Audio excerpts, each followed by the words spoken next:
seeing the river in different heights, floods. It's just a really interesting place to be. We have to go. We have to go. You got that on camera.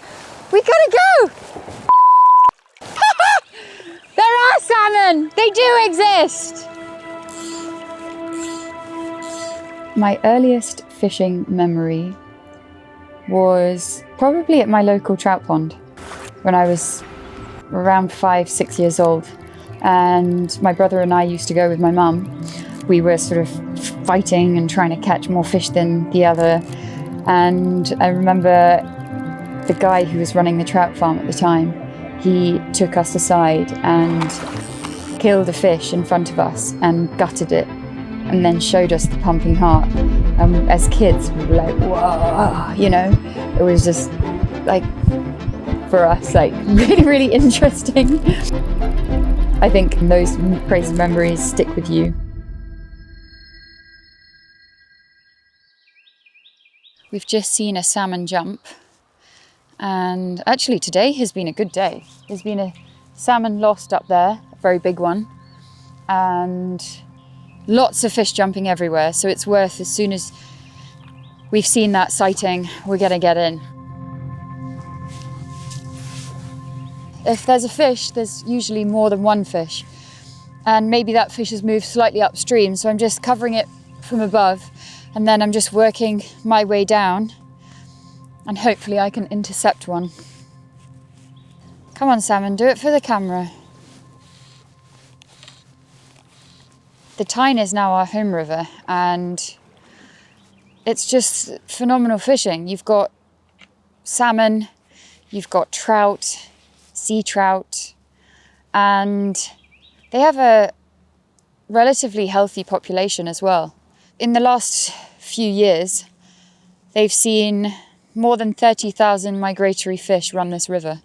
And considering it was sterile 60 years ago, it's incredible. And it also gives other rivers hope who are struggling with their populations.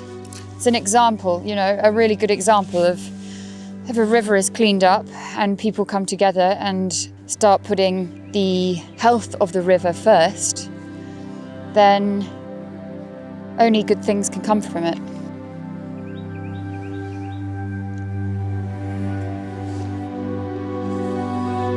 One of my favourite memories, I was 8 years old, and it was the first day I had been taught how to fish with a double-handed rod. And when the grown-ups were having lunch in the hut, I was getting very fidgety and bored. And so I grabbed a rod from the rod rack and marched down to the river next to the hut and started casting. And I wouldn't have been able to cast well. I was just sort of chucking it out, and it was landing in spaghetti. I love that word for when we're teaching people. And I just remember hooking into my first ever sea trout. The instinct when you catch a fish is to just grab the line and hold it. And it was quite a strong fish considering I was pretty small back then. And I clamped down, and by which time my brother was there and my godfather was there trying to help me, and the fish just pinged off, and I lost my first ever fish, well, migratory fish. And I think that probably spurred me on even more. And then a few years later, when I was 11, I caught my first Atlantic salmon. And that will never leave my memories. It was just, you know, a thing that I've been watching my parents do and catch fish, and I had tried a few times and with no luck. And then finally, you know, still being quite small and unable to cast properly, but just that feeling of catching something that's much stronger than you and not really knowing what to do. Having those memories when I was younger was the sole reason why I took it back up when I was in my early 20s, because I had all those fond memories already. Yeah, so this is a salmon par. You need to be careful of him sometimes. Whoop! Well, yeah, he's gone. We just carry on fishing. Hopefully we get its bigger brother.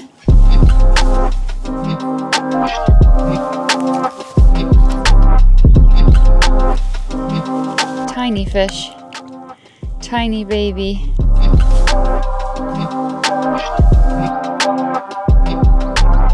So salmon parr, forked tail. It has that little gap between its dorsal and the back, so it's almost cut out. Oh, there we go. We are done. When you do finally hook into one, it's like the best reward and gift you can have. That's not a salmon, that's a rock. Could you imagine?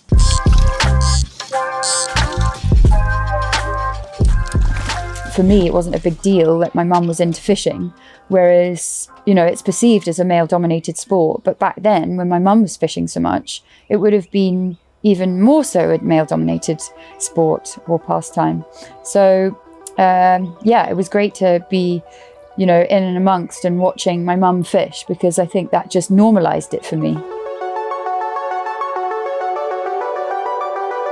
I used to follow her down the river and watching her, copying her, and that's really how I learnt when I was younger. I wanted to be with my mum, and I wanted to watch her and try and, you know, emulate her. And that really helped. Still now, when we go out together and fish, they're definitely our happiest times, because it's nostalgic and it brings us back to a lifetime of fishing together.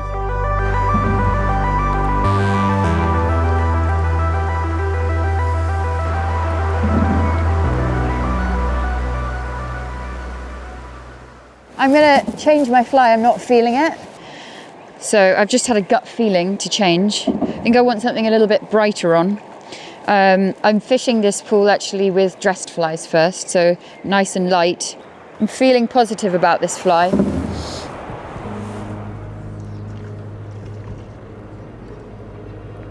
Everything changed when I was given my two rods, my trout and my salmon rod, for my 21st birthday. And that felt like now this was my passion, or at least this was my adventure to own. I was ready to go out there by myself. Every pool that you fish have honey holes, and you tend to get to know where they are pretty quickly, because you get takes, you get fish on, and it builds up the tension. It really builds up the tension, because you've got to believe that you're going to hook a salmon.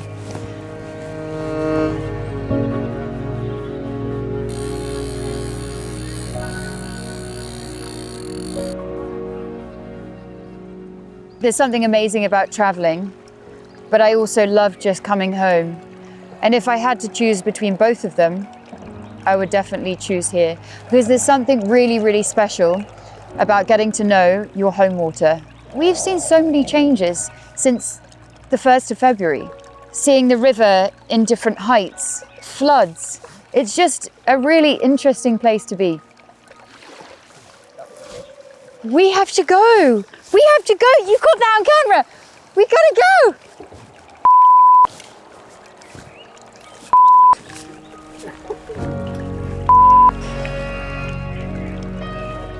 Woohoo!